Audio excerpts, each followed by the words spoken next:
Hello friend, आज हम समझेंगे spring boot third flow explanation इस वीडियो में। ओके, सो सबसे पहले ये समझते हैं स्प्रिंग बूट एप्लीकेशन का आर्किटेक्चर, थोड़ा सा स्प्रिंग बूट थर्ड फ्लो को समझने के लिए। ओके, सो स्प्रिंग बूट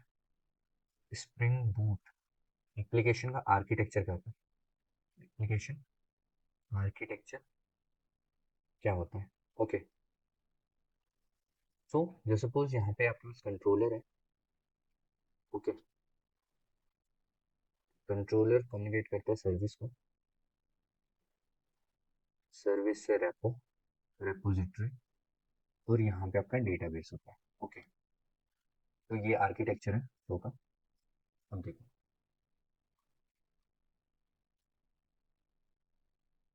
कंट्रोलर क्या करता है? कंट्रोलर आपके एचटीटीपी रिक्वेस्ट को, इनकमिंग रिक्वेस्ट को हैंडल करता है। ओके, जैसे सपोज यहाँ पे पोस्टमैन है, पोस्टमैन और फ्रंट एंड की कोई भी सर्विस है। ओके, तो आपकी जितनी भी रिक्वेस्ट होंगे ना, एचटीटीपी रिक्वेस्ट, वो कंट्रोलर हैंडल करेगा। ओके, सर्विस लेयर के अंदर आप बिजनेस लॉजिक लिखोगे, सो इसको एपीआई लेयर भी बोलते हैं। ओके, कंट्रोलर को क्या बोलते हैं? API layer. ठीक है, सर्विस के अंदर हम क्या हैंडल करते हैं? Business logic, business logic. Okay, repo क्या होती है आपकी? परसिस्टेंस लॉजिक के लिए, परसिस्टेंस लॉजिक। ओके, और ये आपका डेटाबेस है, डेटा बेस। सो ये इसका आर्किटेक्चर है। चलिए इसके फ्लो को समझते हैं विद एग्जांपल। ओके, सो मैं एक एग्जांपल ले रहा हूँ एम्प्लॉय की, एम्प्लॉय की। ओके, अब देखो, एम्प्लॉय की एक क्लास होगी सबसे पहले तो। ओके, ध्यान से समझना इसको। जस्ट सपोज एक एंटिटी क्लास बनाते हैं employ, at the rate entity public class, public class employ. Okay, अब देखो, इसके कुछ फील्ड्स होंगे, तो मैं मान लेता हूँ, मैं ले लेता हूँ प्राइवेट इंट लॉन्ग ले लेते हैं। चलो, प्राइवेट लॉन्ग आईडी, इसकी आईडी ले ली। प्राइवेट स्ट्रिंग नेम, ये आपने इसका नेम ले लिया। और प्राइवेट इंट आपने एज ले ली एम्प्लॉय की। ओके, अब आपने ना यहाँ पे एंटिटी लिख दिया इस क्लास में, दैट मीन्स इसका एक टेबल बनेगा, एम्प्लॉय का एक टेबल बनेगा डेटाबेस के अंदर, है ना। अब देखो, ये ना इसका रूल समझते हैं सबसे पहले रेपोजिटरी का। इसको मैं ना मान के चलता हूँ, ये एम्प्लॉय का कंट्रोलर है, एम्प्लॉय कंट्रोलर है आपका। ओके, ये आपकी एम्प्लॉय की सर्विस है, और ये आपकी एम्प्लॉय की रेपोजिटरी है। ओके, अब समझो, देखो, आपने एक एंटिटी क्लास बनाई, दैट मीन्स का एक टेबल बनना चाहिए यहाँ पे। तो परसिस्टेंस की जो लॉजिक है ना, वो कैसे रोल प्ले करेगी इस टेबल को बनाने में पहले, क्योंकि जब टेबल बनेगा तभी हम क्लाउड के सारे ऑपरेशन परफॉर्म कर पाएंगे। ओके, सो देखो, जब आप ये एम्प्लॉय रेपोजिटरी बनाते हो ना, तो ये क्या है? एक पब्लिक इंटरफेस होता है ना, पब्लिक इंटरफेस होता है ये एम्प्लॉय रेपो, एम्प्लॉय रेपोजिटरी। ये क्या है? एक इंटरफेस है। ओके, जो कि एक्सटेंड करेगा, एक्सटेंड करेगा किसको? जेपीए को, जेपीए रेपोजिटरी को।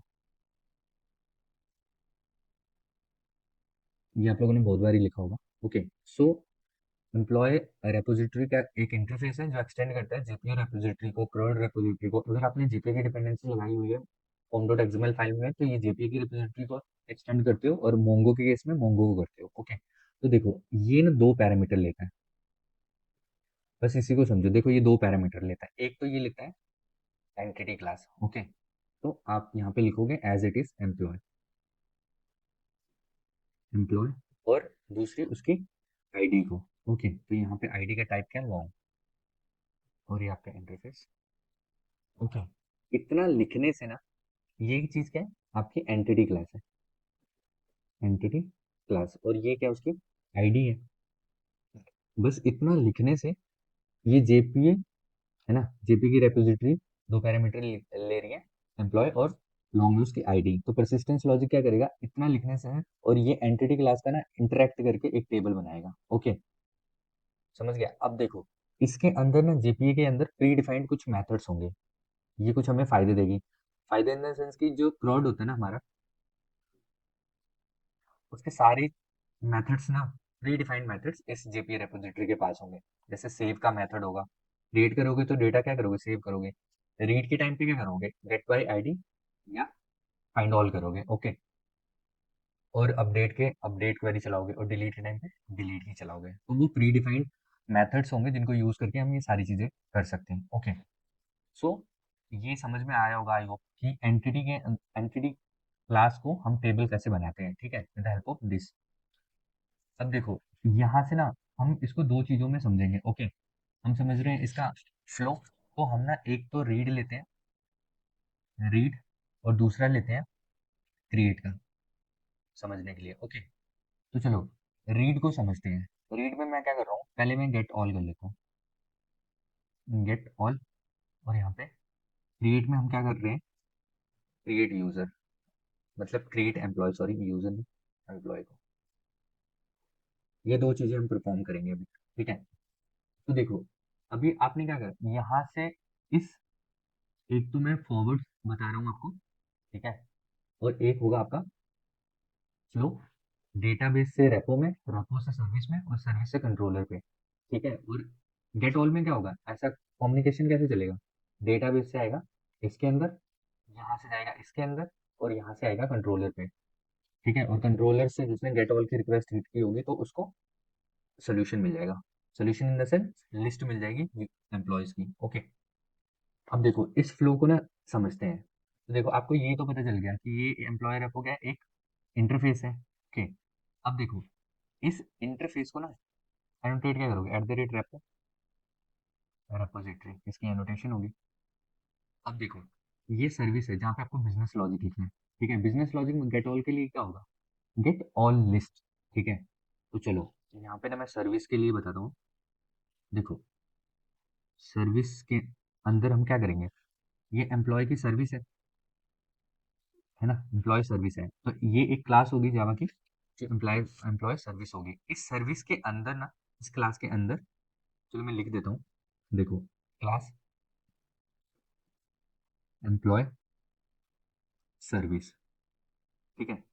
इस सर्विस के अंदर आप ये रेपो चाहिए, है ना, तभी तो इसके पास वो मेथड है क्रड वाले सारे जो यूज करेंगे। तो सबसे पहले ना आपको ऑटो वायर करना पड़ेगा, ऑटो वायर करना पड़ेगा क्रड को, है ना। क्रड के ऑपरेशन के लिए रेपो को ऑटो वायर करना पड़ेगा। तो प्राइवेट, आप क्या करते हो यहाँ पे, रेपोजिटरी कौन सी है, एम्प्लॉय रेपो, है ना। तो एम्प्लॉय एम्प्लॉय रेपो को, रेपोजिटरी को आपने ऑटो वायर कर दिया, इसको मैं रेपो नाम देता हूँ, ठीक है। अब देखो, हम क्या फ्लो समझ रहे हैं कि रेपो से ना सारे एम्प्लॉय को निकाल रहे हैं, ठीक है। तो हमें सर्विस के अंदर उसका लॉजिक लिखना है। तो लॉजिक इन द सेंस कि एक मेथड लिखेंगे जो गेट ऑल करेगा, ठीक है। तो हमें क्या चाहिए, लिस्ट, लिस्ट किसकी, एम्प्लॉय की, सारे एम्प्लॉय जुड़े होंगे, है ना। इस मेथड का नाम क्या होगा, get all employ, get all employ. Okay, अब देखो, ये एक क्या है, आपका मेथड है, ये उसका रिटर्न टाइप है जो लिस्ट रिटर्न कर रहा है, ठीक है। तो इसको मैं मान लेता हूँ पब्लिक मेथड एक। अब देखो, तो आप रिटर्न क्या करा रहे हो, आप रिटर्न करा रहे हो लिस्ट, है ना। तो लिस्ट किसके पास होगी, थर्ड ऑपरेशन इस रेपो के पास। तो आप क्या करोगे, repo dot find all, find all method होता है प्री डिफाइंड, जो आपको क्या कर देगा, लिस्ट को रिटर्न कर देगा। ओके, तो आपने क्या किया, ऑटो वायर किया। सो ऑटो वायर मीन्स आप क्या कर रहे हो, रन टाइम पे बीन बना रहे हो, है ना। जैसे आपका कोड रन करता है तो आप बीन बना देते हो इस रेप, एम्प्लॉय रेपो की। ओके, और उसके पास हमारे पास, फिर ये हम इसके मेथड को यूज कर लेते हैं, ठीक है। अब देखो, यहाँ से ना इस रेपो से आपने गेट ऑल एम्प्लॉय, पहले डेटाबेस से यहाँ गया, यहाँ से प्री डिफाइंड मेथड से आपने यूज करा और इसके अंदर ले आए। अब देखो, यहाँ से आप कंट्रोलर पे भेज रहे हो, तो सेम चीज आप क्या लिखोगे, कंट्रोलर के पार्ट में। ओके, तो देखो कंट्रोलर में भी क्या होगा, एक यहाँ पे क्या होगा, eight the rate service annotation होगी। ठीक है, जैसे रेपो थी तो यहाँ पे क्या होगा, सर्विस। और यहाँ कंट्रोलर में क्या होगा, ये भी एक क्लास होगी जावा की। ठीक है, employ, employ class, employ controller. अब देखो इसकी एनोटेशन क्या होगी, at the rate rest controller. अब देखो आपको क्या करना है, इस एम्प्लॉय सर्विस को, जो मेथड है ना ये वाला, इसके पास ये क्या रिटर्न कर रहा है आपको, गेट ऑल, है ना। गेट ऑल एम्प्लॉय मतलब आपके सारे एम्प्लॉयज मिलेंगे इसको। तो आप ना क्या कर रहे हो, इससे इसको भी आप ऑटो वायर करोगे फर्स्ट तो, ताकि आपको उसकी बीन मिले। ऑटो वायर करा आपने, ऑटो वायर प्राइवेट, किसको, आपने एम्प्लॉय की सर्विस को, एम्प्लॉय सर्विस को आपने ऑटो वायर करा। ओके, इसकी नाम दे दो सर्विस, ऐसे यार ही लिख देता हूँ, स्पेस नहीं है तो। ठीक है, अब देखो ये भी क्या, आपको लिस्ट ही रिटर्न करनी है, तो लिस्ट ऑफ किसकी है, एम्प्लॉय की, है ना। इसमें लिस्ट में डेटा किस टाइप का, एम्प्लॉय टाइप का। तो यहाँ पे क्या कर रहे हो, get all employ, get all employ, इस मेथड का भी नाम है, सपोज एम्प लिख दिया आपने। और ये भी पब्लिक, तो ये मेथड है गेट ऑल एम्प। और ये क्या रिटर्न कर रहा है, ये रिटर्न कर रहा है लिस्ट ऑफ एम्प्लॉय। सो यहाँ आप यहाँ पे भी लिख दोगे रिटर्न, रिटर्न क्या कर रहा है आपकी, देखो सर्विस का सर्व, डॉट करोगे तो वो सारे मेथड आ जाएंगे जो सर्विस के अंदर लिखे हैं। तो अभी एक ही मेथड है हमारा, get all employ, get all employ नाम का। ठीक है, और ये आपको क्या करेगा, यहाँ से आपकी जिसने रिक्वेस्ट करी होगी गेट की, उसको दे देगा। और इसके ऊपर एनोटेशन होगी, है ना। गेट की रिक्वेस्ट है तो क्या एनोटेशन होगी, गेट मैपिंग, है ना। गेट मैपिंग क्या होगी, गेट मैपिंग। तो मान लो आपने यहाँ पे लिखा गेट ऑल एम्प्लॉय। ठीक है, तो अब देखो इसका फ्लो, आई होप आपको एक फ्लो तो समझ आया होगा कि ये रेपो से कैसे डेटा निकाला इसने। ठीक है, फिर वो गया इस सर्विस पे, और सर्विस से गया एम्प्लॉय पे। ठीक है, ये एंटिटी टेबल कैसे बनता है करने से, ये बहुत इंपॉर्टेंट है। जब आप जेपीए के अंदर डिफाइन करते हो ना, जेपीए रेपोजिटरी को जब एक्सटेंड करके डिफाइन करते हो, ठीक है, कि ये ये दिखाता है कौन सी एंटिटी है, और उसकी की लेनी है, प्राइमरी की। ओके, तो ये टेबल बनाएगा उसके अंदर। अब देखो इसका फ्लो करते हैं फ्रंट एंड से। ठीक है, अब जस्ट सपोज पोस्टमैन से ना मैं डेटा को क्या कर रहा हूँ, पोस्टमैन से मैं डेटा को बाइंड कराऊंगा या सेंड करूंगा। जस्ट सपोज मैं पोस्टमैन से डेटा को, है ना, एचटीटीपी की रिक्वेस्ट के थ्रू कंट्रोलर पे भेजूंगा। पहले कंट्रोलर क्या करता है, इनकमिंग एचटीटीपी रिक्वेस्ट को, है ना, हैंडल करता है। एपीआई लेयर है ना, इसके अंदर सारी एपीआई लिखी होती हैं। जैसे ये देखो एक एपीआई ना, गेट ऑल एम्प्लॉय की। तो अभी देखो यहाँ पे मैं फिर से लिख देता हूँ, कंट्रोलर है आपका। ठीक है, कंट्रोलर से आपकी सर्विस है, सर्विस जहाँ पे आप बिजनेस लॉजिक लिख रहे हो, और यहाँ पे रेपो है, आपकी रेपोजिटरी है। यहाँ पे आपका दोनों वे कम्युनिकेशन होते हैं इसमें, और यहाँ पे आपका डेटाबेस है। ठीक है, आपकी परसिस्टेंस लॉजिक यहाँ पे होंगे, बिजनेस लॉजिक यहाँ पे होंगे, और यहाँ पे आपका पोस्टमैन है। पोस्टमैन जहाँ से आप रिक्वेस्ट भेज दो, थर्ड पार्टी एपीआई है, या फ्रंट एंड जैसे रिएक्ट या एंगुलर में भेज सकते हो, है ना। सो ये चीज़ है अभी तक। अब देखो मुझे ना क्रिएट करना, तो एम्प्लॉय,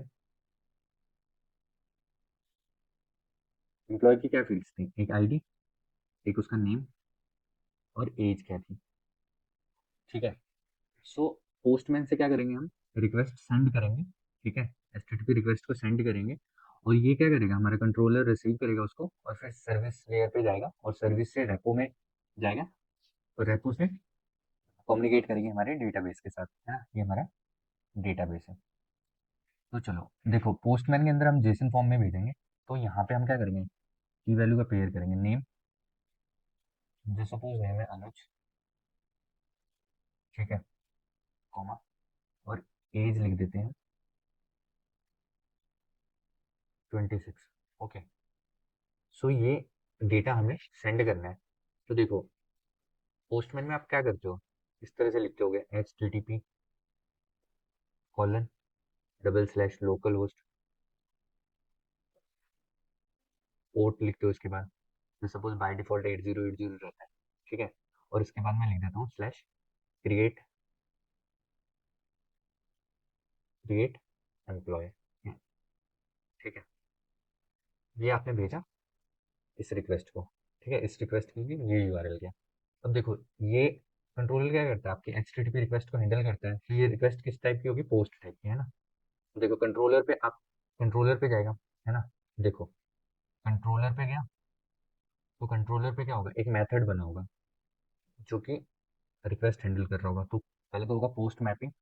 ठीक है, पोस्ट मैपिंग के अंदर क्या लिखा होगा, ये यूआरएल क्रिएट एम्प्लॉय। ठीक है, तो देखो एक मेथड जो पब्लिक एम्प्लॉय रिटर्न कर रहा होगा, चलो मैं एम्प्लॉय दे देता हूँ, एम्प्लॉय। ठीक है, और ये क्या करेगा, क्रिएट एम्प्लॉय। ओके, ये नाम है इस मेथड का। और ये परम में क्या ले रहा होगा, जेसन ऑब्जेक्ट, है ना। किस टाइप का है जेसन है ये, इसके टाइप क्या है, जेसन ऑब्जेक्ट की एम्प्लॉय टाइप का, एम्प्लॉय टाइप का है ना। तो यहाँ पे रिक्वेस्ट रिक्वेस्ट बॉडी में क्या आएगा, रिक्वेस्ट बॉडी में एम्प्लॉय का ऑब्जेक्ट है ना, एम्प्लॉय ई एम पी मान लो, ये देगा। अब आपने ना कंट्रोलर के अंदर क्या करा हुआ था, ध्यान से देखोगे तो कंट्रोलर के अंदर ना आपने यहाँ पे ना देखो, ये ऑटो वायर किया हुआ है आपने, किसको, एम्प्लॉय सर्विस को। ठीक है, एस सी आर उसका ये है, और ये दूसरा मेथड लिख रहे हो आप। तो इसके अंदर क्या करोगे आप, इसके अंदर इसको क्या करना है, रिटर्न कर दो आप सीधे, रिटर्न। हमें कंट्रोलर में कम से कम कोड लिखना होता है। ओके, और जितना बिजनेस लॉजिक होगा हमारी इस लेयर पे होगा। तो चलो हम यहाँ पे रिटर्न लिख के स्टेटमेंट हम क्या करते हैं कि यहाँ पे ना उस सर्विस का डॉट मान लो क्रिएट एम्प्लॉय नाम का एक मेथड है सर्विस लेयर पे। ओके, और इसके अंदर हम एम्प का ऑब्जेक्ट पास कर देते हैं, बस इतना कर देते हैं। ठीक है, अब हो गया। अब ये यहाँ से कहाँ जाएगा, पोस्टमैन से आया ये कंट्रोलर पे, कंट्रोलर से ये जा रहा है सर्विस लेयर पे। ओके, तो सर्विस लेयर पे भी क्या होगा, सर्विस लेयर पे भी एक एक मेथड बना होगा। ठीक है, पब्लिक एम्प्लॉय का ऑब्जेक्ट सेव होने के बाद रिटर्न करेगा। ठीक है, क्रिएट एम्प्लॉय मान लेते हैं, मेथड का नाम है। ओके, और यहाँ पे ये किस टाइप का ऑब्जेक्ट लेगा, एम्प्लॉय एम पी नाम का ऑब्जेक्ट ले रहा है जैसे सपोज। ठीक है, ये वाला मेथड है यहाँ पे बना हुआ, मतलब जो आपने ऑटो वायर के थ्रू यहाँ पे कॉल करा है। तो अब देखो इसके अंदर अगर ध्यान से देखो रेपो, देखो ये यहाँ से रेपो को कम्युनिकेट करना चाहता है सर्विस में, रेपो को अपने ऑटो वायर किया हुआ। तो यहाँ पे आप क्या करोगे, इस मेथड के अंदर मान लो आपने यहाँ पे रिटर्न स्टेटमेंट लिख दी, मैं बिल्कुल बेसिक बता रहा हूँ, रिटर्न। और यहाँ पे क्या करोगे, repo repo dot save method, क्या मेथड होता है सेव, उसके अंदर आप क्या दे दोगे, ई एम पी एम्प्लॉय। और जो यूजर सेव होगा वो यहाँ से, अब देखो इसके अंदर डेटा सेव हो जाएगा, एक रो, इसके अंदर क्या होगा, एम्प्लॉय नाम का टेबल होगा। उस टेबल के अंदर क्या बन जाएगा, एक आईडी मान लो 1 आ गई, नेम अनुज आ गया, और एज 26 आ गई, तो एक रो बन जाएगी। ठीक है, तो यहाँ से ये इस पे गया, इसने यूज करा और इसने कम्युनिकेट कर लिया डेटाबेस को। ओके, होप आप लोगों को ये समझ में आया होगा, इसको रिकैप कर लेते हैं।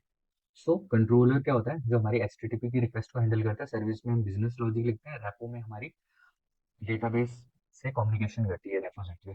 ठीक है, एक एंटिटी लेयर होती है, एंटिटी क्लास, जिस क्लास के ऊपर हम eight the rate entity annotation लगाते हैं।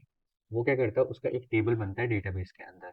तो टेबल बनने के लिए क्या करता है, जब आप रेपो करते हो ना किसी भी एम्प्लॉय, जैसे एम्प्लॉय का लिया है, एम्प्लॉय रेपो को एक्सटेंड करती है जेपी रेपोजिटरी को। ओके, तो वो पैरामीटर लेती है क्या, वो मॉडल जिसका टेबल बनाना होता है और उसकी आईडी। ठीक है, फिर रेपो से हमने गेट ऑल के लिए समझा कि गेट ऑल का क्या होगा, रेपो के पास ना ये जो आपकी जेपी रेपोजिटरी है, इसके पास कुछ प्री डिफाइंड फ्रॉड के सारे मेथड्स होंगे, उनको हम यूज करते हैं डायरेक्टली, और ये हमारे ऑपरेशन को परफॉर्म करता है। ठीक है, तो आपने यहाँ से गेट ऑल करा और रेपो को सर्विस के अंदर ऑटो वायर किया आपने रेपो। ठीक है, उस रेपो ने क्या करा, आपको सीधे फाइंड ऑल का मेथड चलाया आपने, और वो लिस्ट दे दी एम्प्लॉय की। सो आपने क्या करा, कंट्रोलर पे सर्विस को ऑटो वायर किया, और उसके पास जो मेथड था रिटर्न कर रहा था एम्प्लॉय की लिस्ट, उसको आप यहाँ पे ले आए, और इसने जिसने यूआरएल को हिट किया होगा।